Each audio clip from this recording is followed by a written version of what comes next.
Have you ever started something with excitement, only to abandon it halfway through? Maybe you began learning a new language and quit after 2 weeks. Maybe you bought notebooks, pens, and supplies to write a book but the pages are still blank. Or maybe your life is filled with half-finished projects, each one quietly reminding you of something you didn't complete.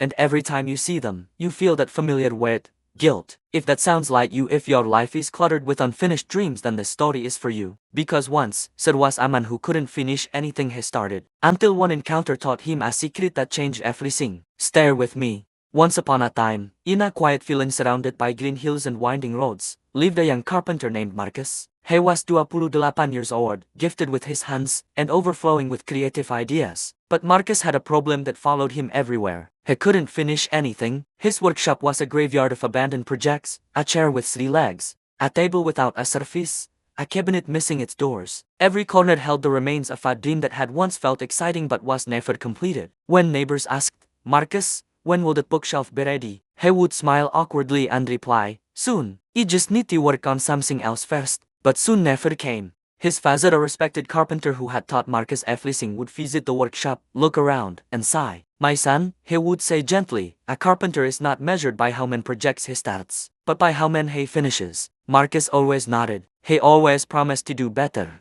And then he started something new. "This time will be different," he told himself. "This chair will be the one he finish." But within days, a new idea would appear, a better design, a more exciting challenge, and the half-finished chair would quietly join the others, gathering dust. At night, Marcus lay awake, the weight of unfinished things pressing on his chest. "Why can't he finish? What is that?" he whispered into the darkness. "What's wrong with me?" One spring morning, Marcus received the opportunity of his life. The mayor's daughter was getting married, and she wanted a special gift for her husband.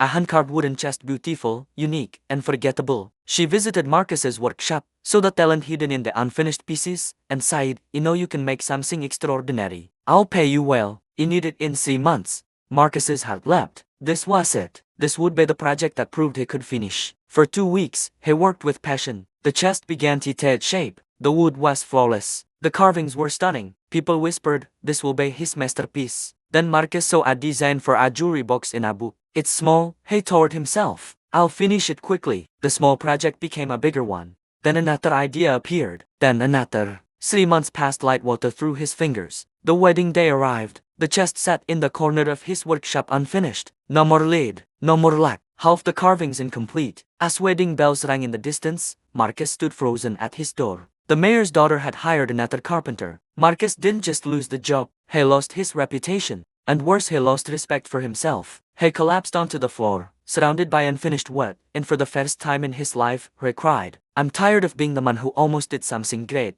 That evening, broken and desperate, Marcus walked to the edge of the village to see an old master carpenter named Samuel. Samuel was known for 2 things, perfect craftsmanship and few words. When Marcus knocked, Samuel opened the door, studied his tear-filled eyes, and said only, "Come in." The workshop was spotless. Every tool had a place. At the center stood a simple wooden stool, perfect in every detail. "You can't finish anything," Marcus sighed. "You have talent. You have ideas. How do you finish?" Samuel picked up a block of wood and began carving in silence. After a while, he spoke. "Inside this wood is a spoon. My job is to remove everything that is not the spoon." He shaved off a thin layer. "If you stop now, it's worthless." Another layer. Still nothing. Stroke by stroke, patiently, he continued. "But if you keep going, if you don't stop, the spoon eventually appears." Samuel looked at Marcus. "Every project has a wilderness. The beginning is exciting. The end is satisfying. But the middle, that's where dreams die. It's boring, frustrating. That's where most people quit." He placed the half-carved wood in Marcus's hands. "Finishing isn't about motivation. Motivation fades. Finishing is about commitment."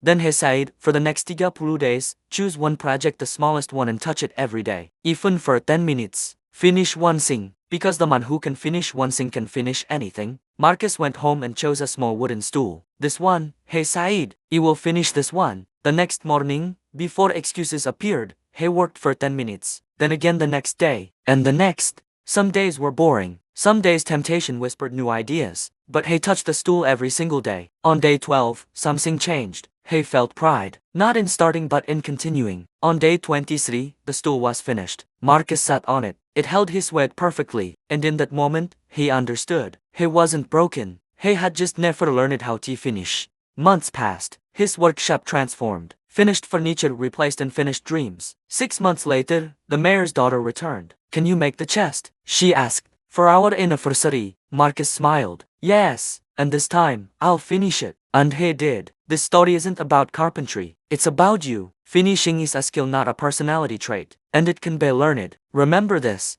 The middle is always hard. Finished beats perfect. Consistency defeats motivation. So choose one thing. Just one. Touch it every day for 30 days. Finish it. Because the moment you do, everything changes.